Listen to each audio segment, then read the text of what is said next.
Alice Bucknell is a North American artist and writer who explores nature, technology, and artificial intelligence mainly through video game engines.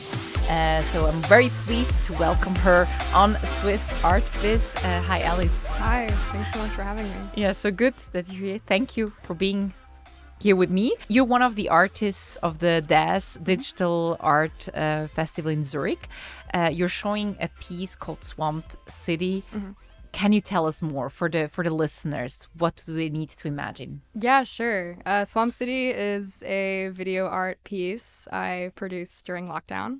I released it earlier this year in the Venice Biennale for architecture.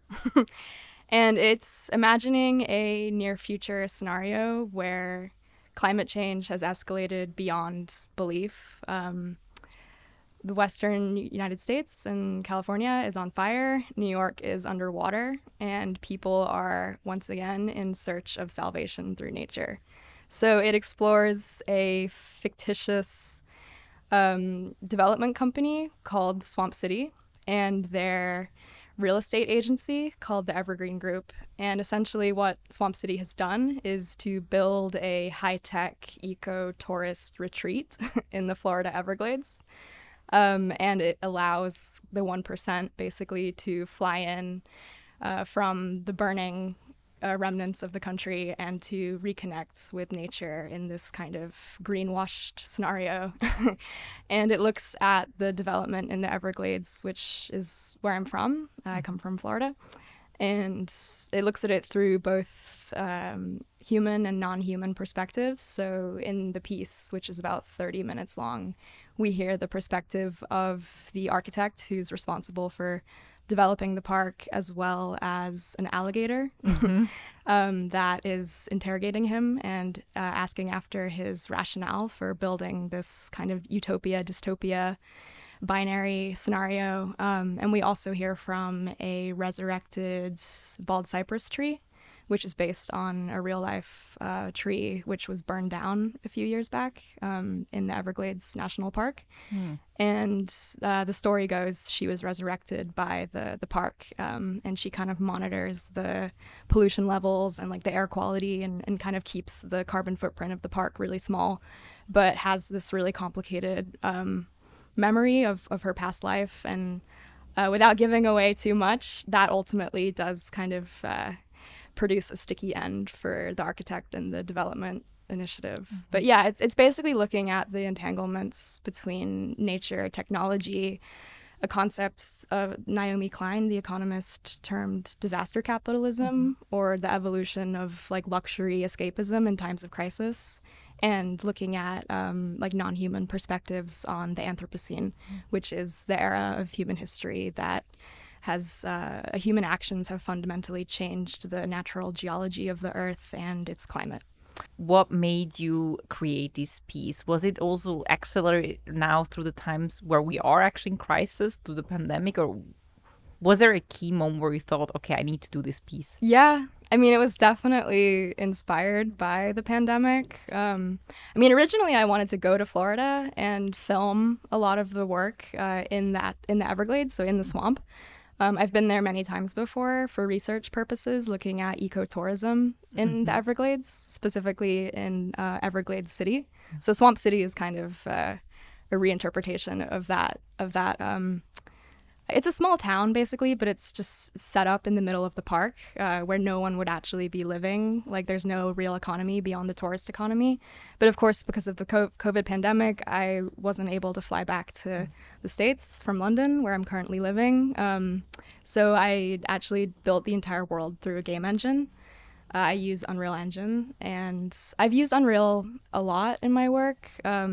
I am interested in like practices of world building and to kind of speculate on these near future scenarios. Game engines allow you to fabricate and construct a kind of entire alternative reality, and to do so very quickly. And it's very, very helpful in terms of kind of future forecasting, but also wanting to develop a sort of critical perspective on where we stand as a culture in our relationship to the changing face of technology and its relationship to the environment. I think that during lockdown, there was a very interesting moment. I mean, I'm sure you remember it kind of in the very beginning where like all the factories in China shut down and like no one was taking trips anywhere. And for a brief minute, we kind of did the unthinkable, which was to completely pause. And there was this incredible dilation or zooming out, let's say, of the kind of day-to-day hustle that capitalism produces and reproduces as the kind of necessary form of life. And there was a brief moment where we kind of turned away from that. And there was this like inkling of an alternative or an idea that this doesn't actually have to be the way that things are. So Swamp City, like all of my work, is interested in taking that gesture of optimism. I mean, because yes, like it is critical and it looks a lot at like the power structures between like architecture, technology, and the environment. And in many ways, how a lot of architecture that claims to be sustainable is actually really polluting and is just, you know, greenwashing. So it's there to kind of sell a narrative around how technology can solve the climate crisis. And this is something that you have researched yourself because you worked as an art critic or you write about, right? Architecture. Yeah. This is something that based on your research, you kind of opened your eyes? Totally, yeah. So, I mean, before I made Swamp City and before I made another previous work called Easy Crypto Build, I was working full-time, I mean, freelancer, but full-time freelancer as like an architecture and art critic. So I was traveling a lot. I was seeing a lot of new buildings propping up all over the world. I recently like went on a trip to Dubai. This was like right before the pandemic hit. So like the winter of 2019, 2020. And I was out there for yet another new global architecture biennial.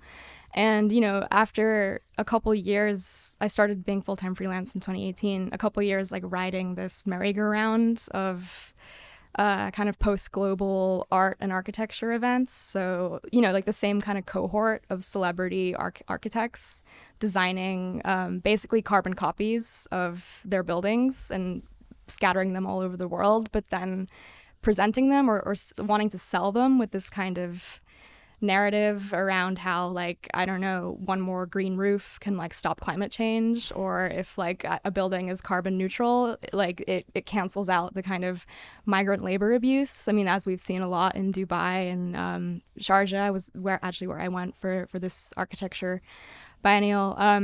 And yeah, I mean, a lot of the time was spent in those years kind of examining the ways that architects, specifically in the post-global context of celebrity architecture, so the kind of the house names of like Thomas Heatherwick, Zaha Hadid, Norman Foster, Bjarke Ingels, how they kind of position their work as this revolutionary, future-oriented vision of how, you know, like nature and technology can kind of happily marry in this like architectural utopia vision of the future. But how basically what they're doing isn't really any different from like the architecture that we've already seen in like the mid-century. It's just a kind of rehashing, and that all it is to sell solutions or sell a level of comfort in the future being this like necessarily utopian thing. So I was really looking at both the language they were using to describe their buildings in this completely like delusional way of like, oh, this one building can like, you know, will be the solution to the climate crisis. And I was really interested in kind of investigating that and poking fun at it a little bit. But I was also looking at, specifically with Easy Crypto Build, I was looking at the kind of speculation game in contemporary architecture, this business of selling futures and how it links up with cryptocurrency, and which again to me also feels like this kind of illusion of a solution, like an easy solution to the future, and something that has like massive market appeal in its oversimplification of issues surrounding the climate crisis and technology. So the projects, both Swamp City and Easy Crypto Build, are looking at relationships between like architecture, technology, the environment, cryptocurrency, speculative capital, lifestyle capitalism, and the Anthropocene.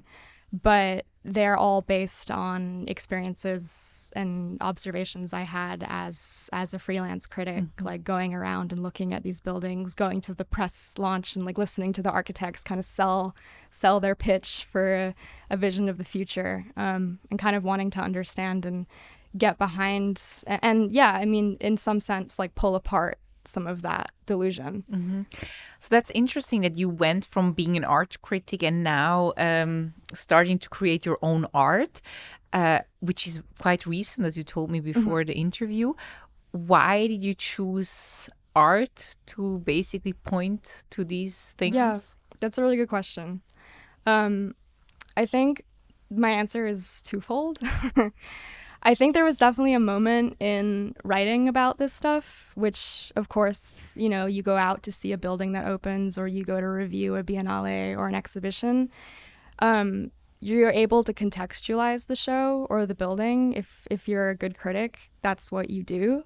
But there isn't really so much space for critical fictioning or developing a narrative that extends beyond the immediate thing in front of you and that situates the thing in the kind of context of what the future might look like.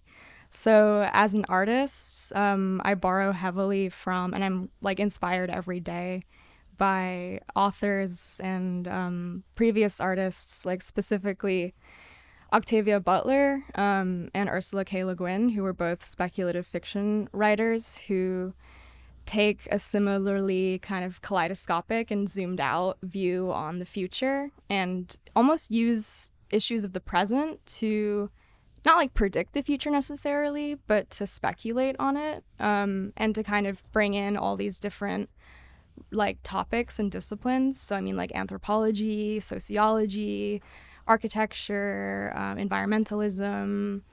Yeah, I don't know, just like being able to kind of compact all these different perspectives and relationships. And the thing about like world building and creating fictional narratives as an artist is that it gives you so much freedom to kind of paint a picture of the future, but to not be stuck with it. I mean, with a building or an architect like designing a building, it could take like 20 to 30 years or longer. I mean, we've seen like with, you know, a lot of like famous buildings, like they take like half a decade to be realized. And then by the time they're built, they're already obsolete.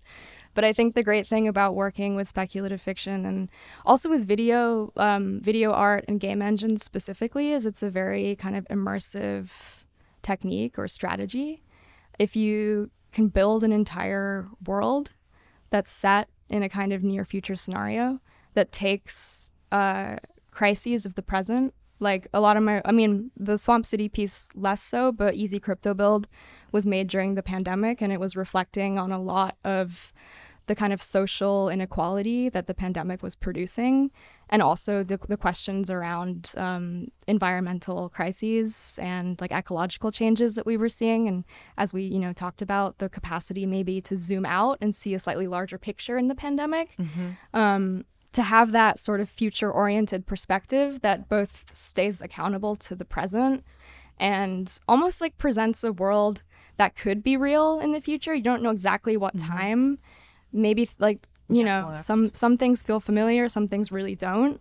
It kind of encourages, I hope, when people watch the piece. To rethink? Yeah, to rethink and to kind of reevaluate, to like take stock in how the future might turn out, to maybe see a vision that can at times be very scary or uncomfortable, but to encourage a kind of presence, I guess, in the present, and to think about where one stands in relationship to these topics. Yeah, I understand, because if you critique maybe a piece of architecture, then you cannot look so much into the future, because then you also have to bring all the arguments and check and everything. And here you can, as you say, just do it freely and imagine. So let's talk about how since when are you doing art? And I mean, we spoke why you chose art, but was that something that you always thought you could do, or? Yeah, I mean, it's funny. Like, actually studied art as like an undergraduate. I was also doing a degree in anthropology at the time, and I was working pretty much entirely in static media, so painting and sculpture. And I was just really frustrated by art. And I mean, I think at the time I just didn't realize it, but like I'm, you know, a very time sensitive media kind of person. Like I only work in video. And I like the capacity to storytell that video art enables you to engage with. But at the time, you know, I remember like being an undergraduate at University of Chicago and doing anthropology and finding, you know, the elements of storytelling in anthropology. Of course, it's like a human-centric field, but finding that really rich and really loving it, and then finding it so hard to translate those ideas or those passions into art with like a capital A, an art practice. So, you know, that's why I guess after graduating, I went kind of straight into writing and working as like an editor at a few different magazines and publishing houses and stuff. Because again, like storytelling with words was more natural. Like it was something I was always like comfortable with and happy to do. But yeah, it wasn't until 2019, early 2020 when I actually kind of figured out a way to make video work that was heavily writing based. I mean, my practice as a writer, you know, and as an artist, they're super fluid. Like they feed into each other all the time.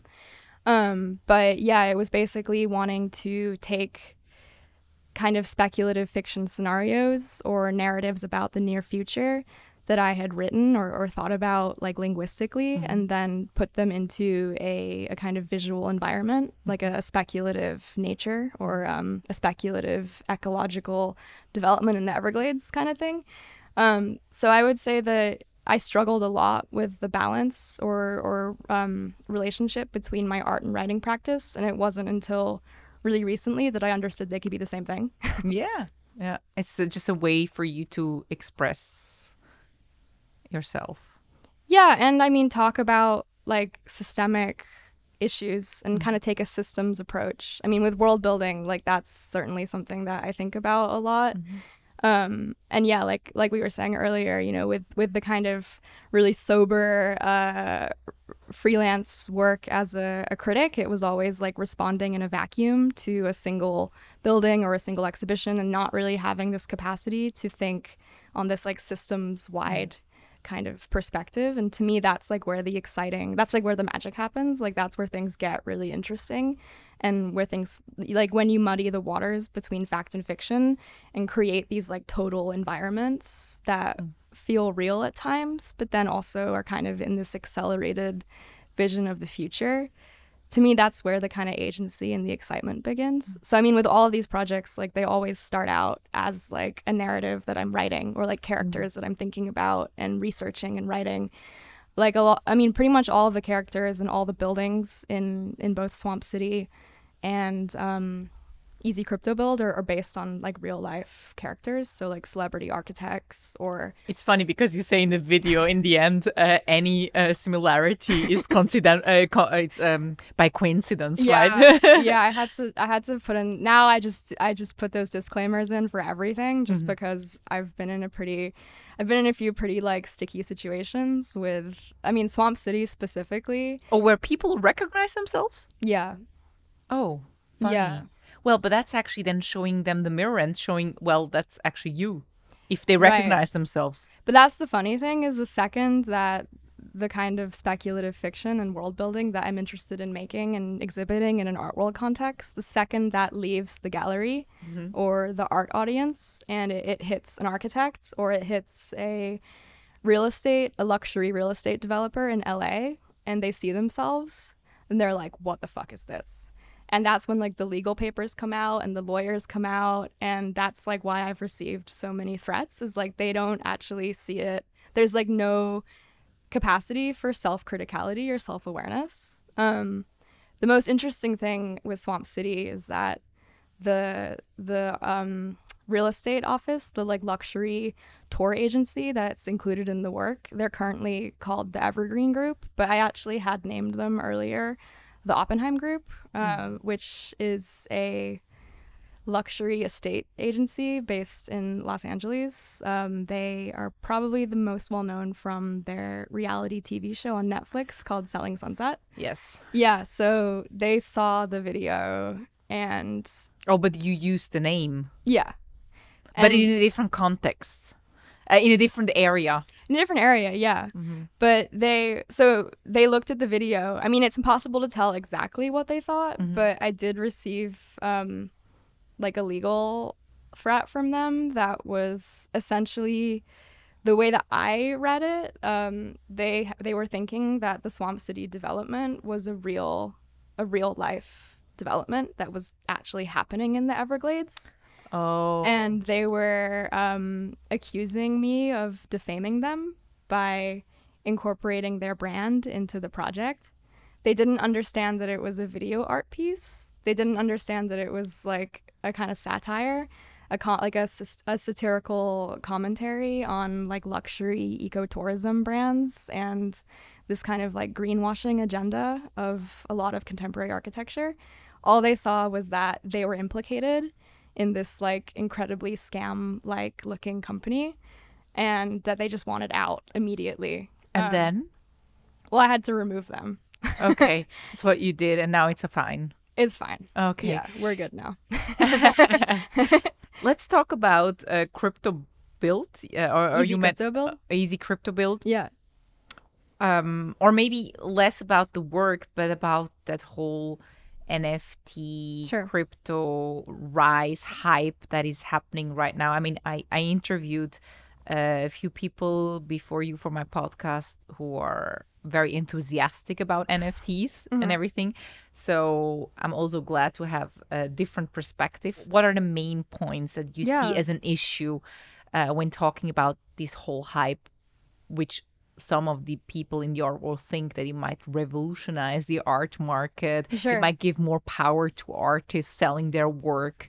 It might also create more access to people that usually don't have access to the art market. That's what you usually hear. When I said earlier, you know, how Easy Crypto Build is a project looking at or interested in critiquing the kind of speculation game of contemporary architecture and bridging that with the speculation game of cryptocurrency.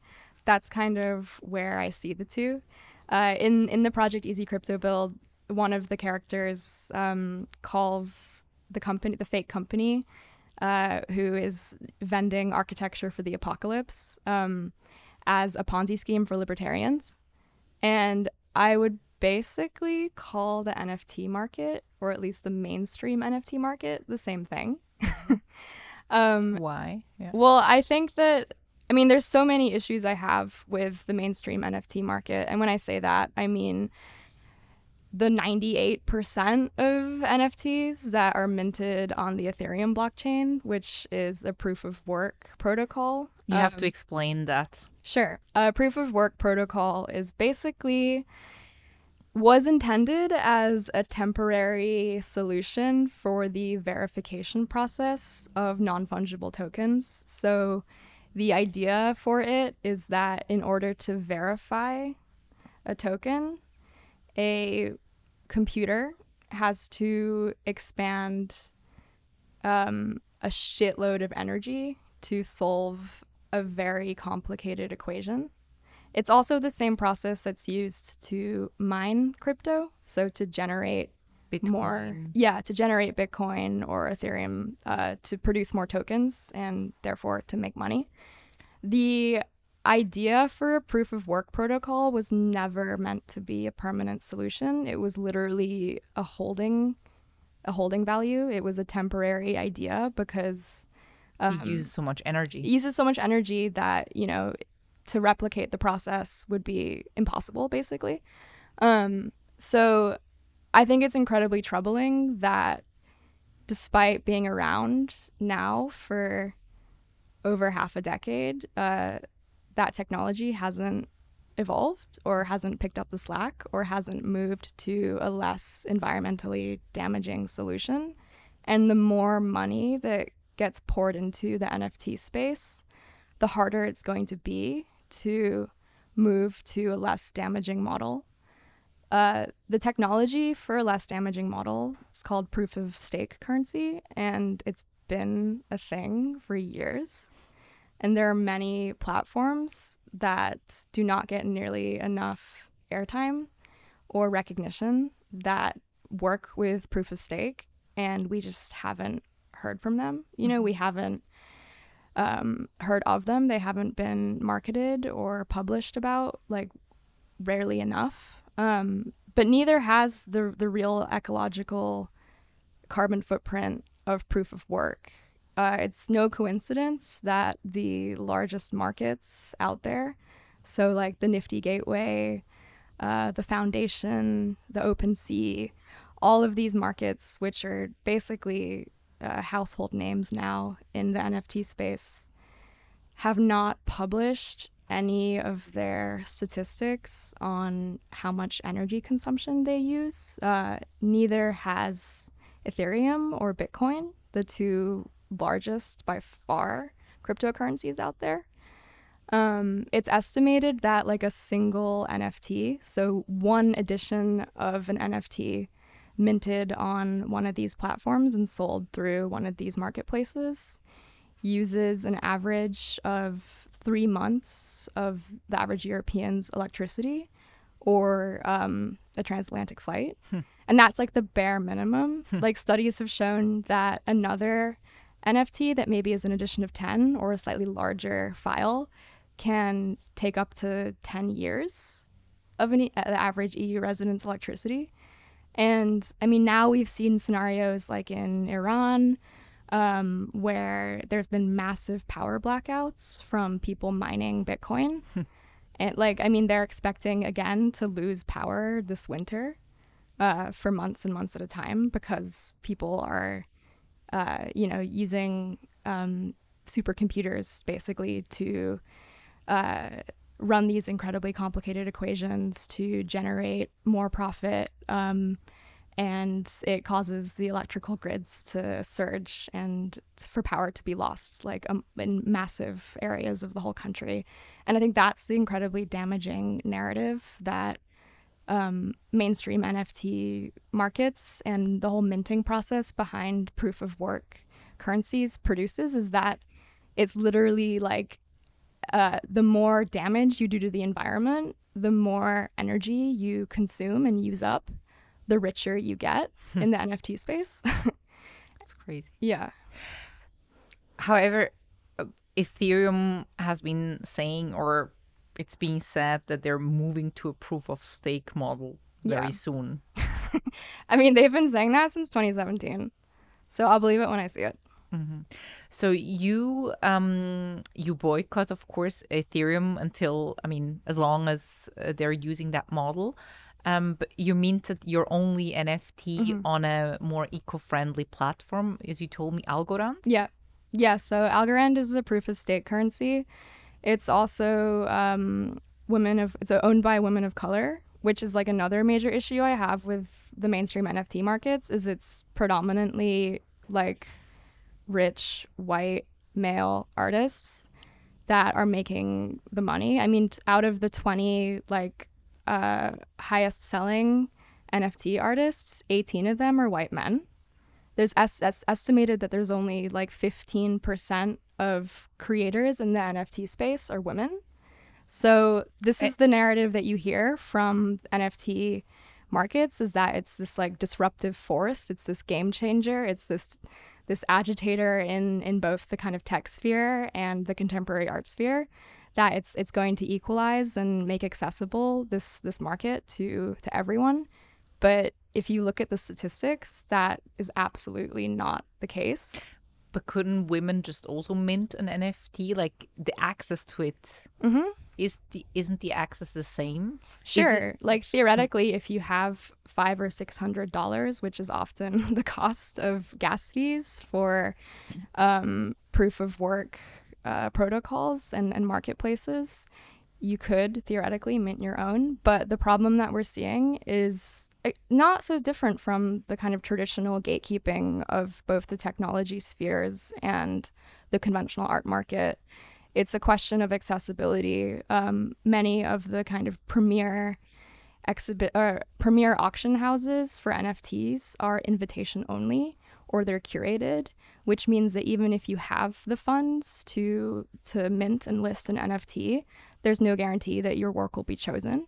And that's why when I mentioned earlier that 15% of players in the NFT space are women, I mean, that speaks for itself. Women are intentionally being left out of this space. Historically, in the art market and in art collection, we've seen a tradition of patriarchy where mostly white male collectors tend to collect art by other white men. And of course, you know, it's a speculation game. The art market has always been a speculation game, and the NFT space is no different. So if historically, almost algorithmically, a mediocre white male artist like Beeple is a safe investment, you know that his work is going to get more and more expensive, then collectors throw their money at it. And it's the exact same pattern and exclusion of the traditional art market that we're just seeing being replicated in the NFT space. And that's why it's so dangerous when we hear this kind of savior complex of both the NFT space and cryptocurrency at large, like saying that it's going to disrupt the industry and create a new platform for artists to make their work and to make a living off their work. Is it's like the same women and people of color who have been historically left out of those spaces are being left out once more. And that's interesting. That's on the artist side, but also if you look at the buyer side, because that's also the narrative that anyone can now have access to currency, to banking, to buying, to making money. But there again, you see that the ones that are actually making money are the ones that are often already privileged. Exactly. I mean, that's like why the market of NFTs is so top heavy. The vast majority of people, it's estimated over 70% of people who list NFTs actually lose money. That's interesting. And that's twofold. I mean, it's because the cost of minting on conventional markets like Ethereum is so high. Conventional currencies, I should say, like Ethereum, and conventional markets like Foundation or Nifty Gateway or OpenSea. The cost of minting is so high, so that already excludes a lot of people. But then it's also like only the kind of top percentage of sellers or artists who have the network, who have the connections, who have the kind of attention around their work already. They're the only ones who are making a profit. And I think that one of the major issues I also have with the conventional NFT space is the auction mentality and the auction format. So traditionally how it works is like you list an NFT and it's only when the first bid is made that the auction begins, and then it's 24 hours that people can put a bid in. And this creates a kind of artificial scarcity or a kind of fake urgency or drive behind the bidding format. And that kind of creates this sort of panic moment or this gold rush, which, as we've seen with instances like Beeple, whose every day's cleared almost 70 million. And it was sort of this bidding war between people who've actually had stakeholders in his work and who own Beeple stock. It's shown us how easily the market can be corrupted and unbalanced and skewed towards this kind of manic 24-hour rush for attention and rush for a bidding war. And how easily, it can basically be distorted by a stakeholder that has a monetary interest in one artist's work selling for a lot. And I mean, NFTs have said, we're going to implement royalties on like secondary market sales in order to discourage that. But if you look at the smart contracts, which also, by the way, if you actually read the smart contracts, you'll see that the marketplaces are the only agents, the middleman that NFTs and crypto said that they would eliminate, that the marketplaces are actually the only ones who own the file outright. So the work is actually never leaving the server of the marketplace. So even when you buy an NFT, or as an artist, when you list it, you are giving the marketplace the rights to the work. Yeah. So what do you buy when you buy an NFT? You buy a long link. That is the link to access the NFT on the marketplace's server. And what rights do you probably I think it's different rights that you have when you buy it. When you buy an NFT, so because people think you own then that image. Yeah. But actually you own the link. You own the link to the image. You don't which says that it's the authentic image. Yeah. Yeah, the token. Yeah.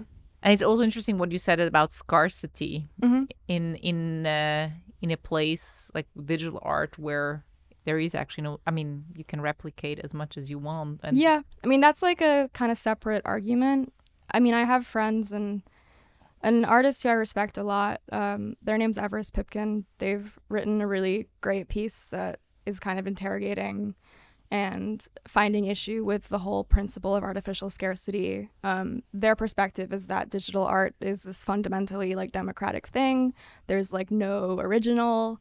It's super accessible. Like you can watch a video piece anywhere in the world kind of thing. But also, yeah, that there is this like inherently democratic aspect to digital art. So they kind of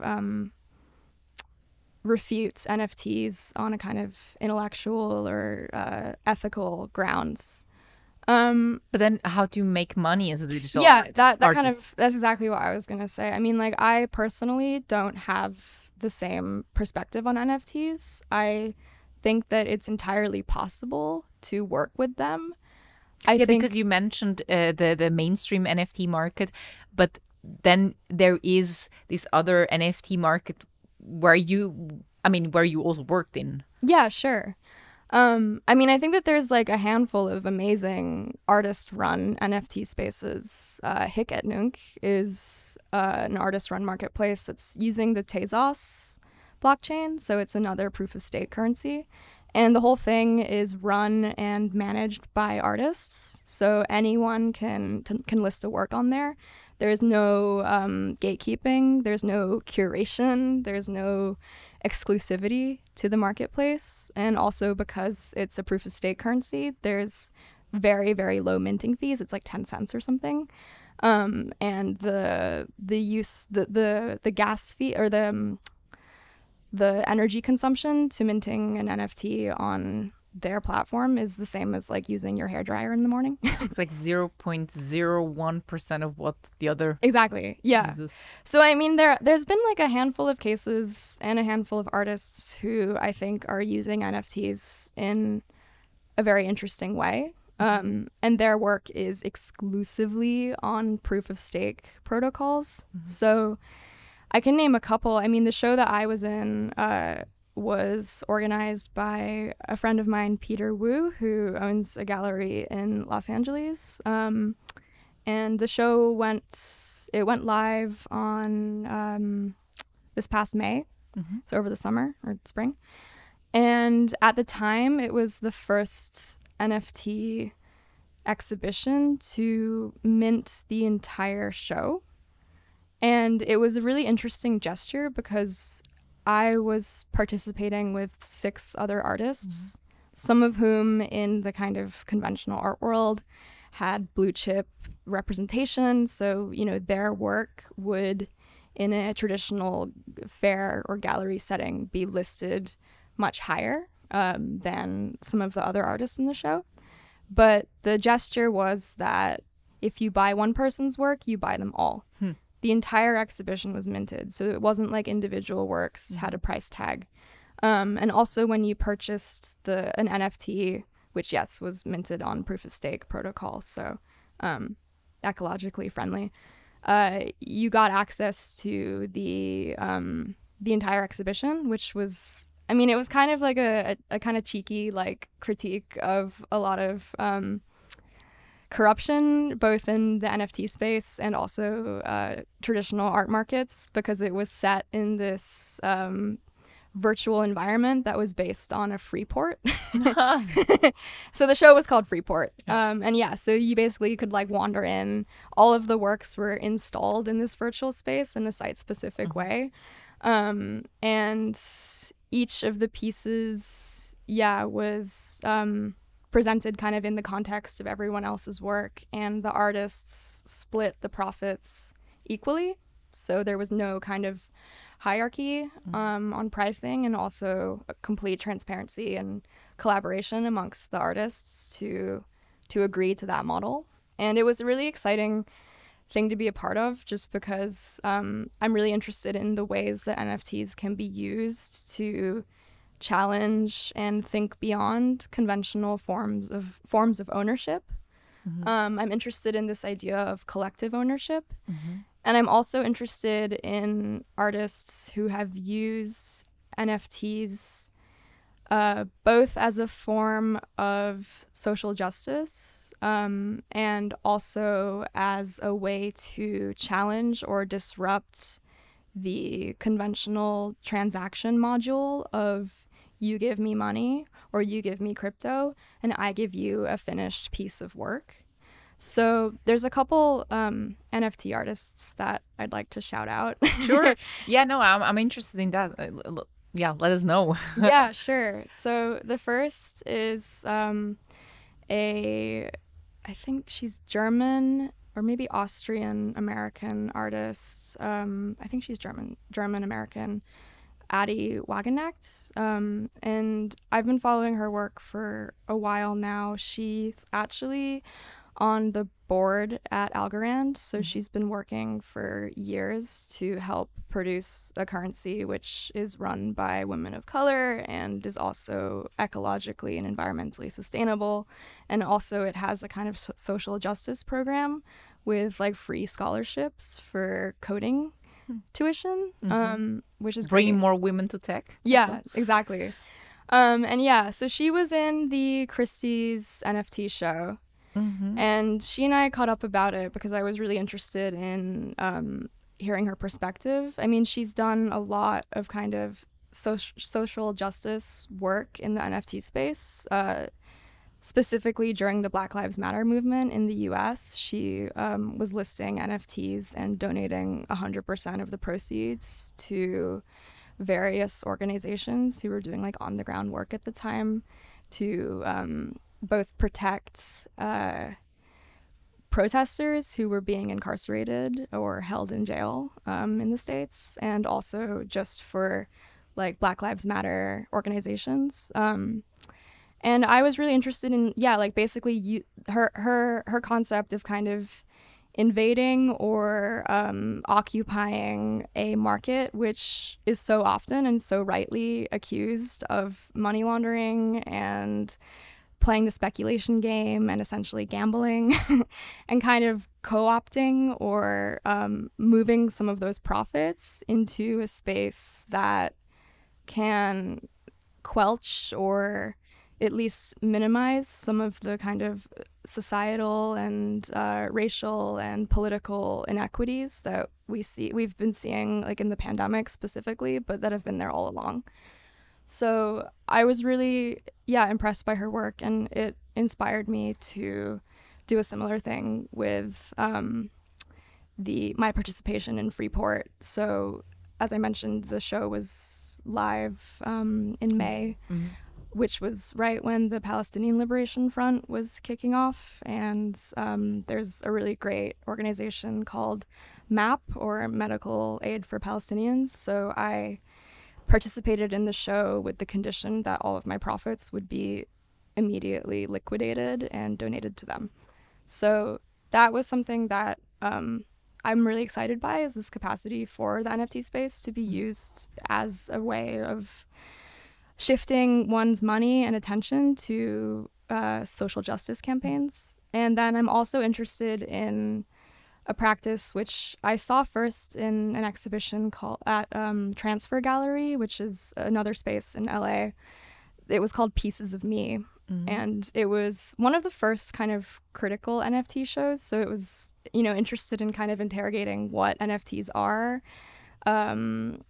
what they can be, maybe, and how maybe one can participate in the system without just like contributing to the feeding frenzy or like fake gold rush that characterizes the kind of Beeple era of NFTs. And there was an artist in the show who produced a piece that was basically a form of digital patronage. So instead of receiving a URL to a minted work on a auction house's servers, you received a Google Drive link directly from the artist. And the idea was that as the artist was working on new projects, they would be uploading documentation of those works. So you would basically be contributing to their livelihood and capacity to create and to make work and to exist as an artist, and that your funding would basically support a future project of theirs. So it was this really beautiful kind of forward-thinking gesture that also like disrupted this idea of like, yes, like I take your money and like I give you a file and like I give you a thing that I've already made, and then you can flip it or you can speculate on it or you can just keep it in your collection. But I was just, yeah, I mean, like, I think that there's many ways that NFTs can be used in alternative capacities, and I'm really interested in like pursuing that and supporting artists who are doing that and thinking along those lines as well. Yeah, that's great to hear. Also, I mean, so you believe that some part of the NFT hype, that some part will stay for, or will have will have a place and be useful somehow, or maybe in 2 years from now, what will we be still talking about? And also maybe hearing you, I feel like it's such a small part, and we have this big bubble. Do you think that this alternative NFT market can somehow, or is it just a drop in the ocean? Yeah, I mean, those are really great questions. They're really hard questions. So I don't know if I have a solid answer for you, but it's something that Addie and I talked about, the artist I mentioned earlier, the German-American one. And I mean, you know, she said something to me, which I think about a lot whenever I get like really despairing about the whole NFT event and the kind of wondering if it's just like a flare in the pan or if it will be something more sustainable and long term. And, you know, she says that artists have always been behind new technologies. Like that's always like what they've done and where they've been historically. And I think that in conventional NFT marketplaces, so often the voice of the artist is left out of the room. And that's what makes me really optimistic and hopeful and excited about these kinds of alternative NFT platforms that I'm talking about. Platforms that are collaborative and have issues of ecological and social justice kind of baked into the way that they operate. Also, artist-run NFT marketplaces like Hicket Nunk. Those, I think, will be around for the long haul. And I think that it's inevitable that as more and more people learn about how destructive and damaging traditional NFT marketplaces are, both ecologically and how they exclude minority artists and female artists and artists of color, I think that there will be a kind of natural gravitation away from the currencies like Bitcoin and like Ethereum that have soaked up so much of the spotlight right now. I'm really optimistic in Algorand specifically, but also Tezos is an amazing currency. And I do think that as time goes on, more and more people will find out about them. The word will spread. People will make the effort to convert, to only use proof of stake currencies, to stand up for what they believe in. And I think as more discussion is held around these topics, and we develop more of a kind of shared conversation, I think that the money and the attention will follow. Absolutely. I actually spoke with Noah Davies of Christie's also for a podcast, and I asked him about the environmental issues, and he actually said they're selling their first Algorand minted NFT Amazing. Now in November. Yeah. So yeah, I agree with you. If we have a discourse and talk about something that, yeah, not being so divided in one own's bubble, hopefully that will help. And that's a great first step that you're here on my podcast and we can share it. So thank you very much. Yeah, no, it's been a pleasure talking. Thanks for having me. For joining, yes. And if you want to find out more about Alice Bucknell, you find so much material online. Also, the articles that you wrote and pieces. And of course, Swamp City, like a small short video, but maybe you will, I don't know if you share the whole piece. But yeah, and if you want to hear the podcast, you can do that on Spotify and Apple Podcasts. If you want to watch it, you can do that on YouTube. So thank you very much for listening. Thank you. Thank you.